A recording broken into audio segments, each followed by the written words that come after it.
Kamusta mga kaboxing? This is Boy Kalawang TV.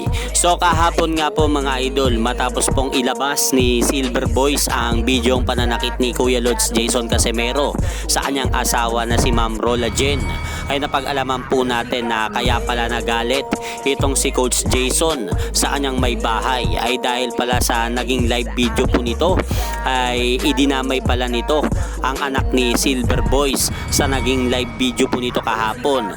Kaya sinabihan lang po pala siya ng kanyang asawa na si Ma'am Rola Jen na wag idamay ni Coach Jason Casimero ang bata sa naging live video po nito sa Cuadro Alas It's My Boy. Kaya pala sa video makikita po natin na dali-daling bumababa sa hagdanan itong si Jason Casimero dahil sa asar po nito sa sinabi sa kanya ng kanyang asawa. Kaya pala napagbuhatan ito ng kamay ang kanyang asawa. So dahil po sa lumabas na video na yan na pananakit ni Jason Casimero sa kanyang asawa ay wala pa rin po itong pahayag patungkol sa video na ipinakalat na yan ni Silver Boys.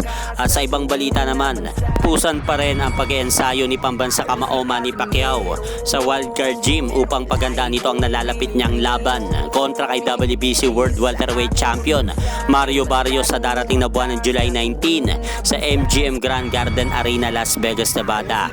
Kaya dahil po sa puspusang pag-iensayo na yan ni pambansa kamao Manny Pacquiao sa Wildcard Gym sa Los Angeles, California, USA ay dinalaw nga po siya mga idol kanina lang ni WBO World Junior Welterweight Champion and the Ring Welterweight Champion na takeover Teofimo Lopez upang masilayan po nito ang nag-iisang 8 Division World Champion ng sport ng boxing kung papaano paghandaan ni Manny Pacquiao ang kanyang nalalapit na laban kontra kay Mario Barrios. Kaya dahil po sa pagkamangha ni Teofimo Lopez sa ating pambansang kamao Manny Pacquiao ay sinabayan na nga po nito sa pag-iensayo si pambansang kamao at hindi po natin masisisi mga idol si Teofimo Lopez na humanga sa ating pambansang kamao dahil sa narating nito sa sport ng boxing at dahil din po sa determinasyon ni pambansang kamao mag-training.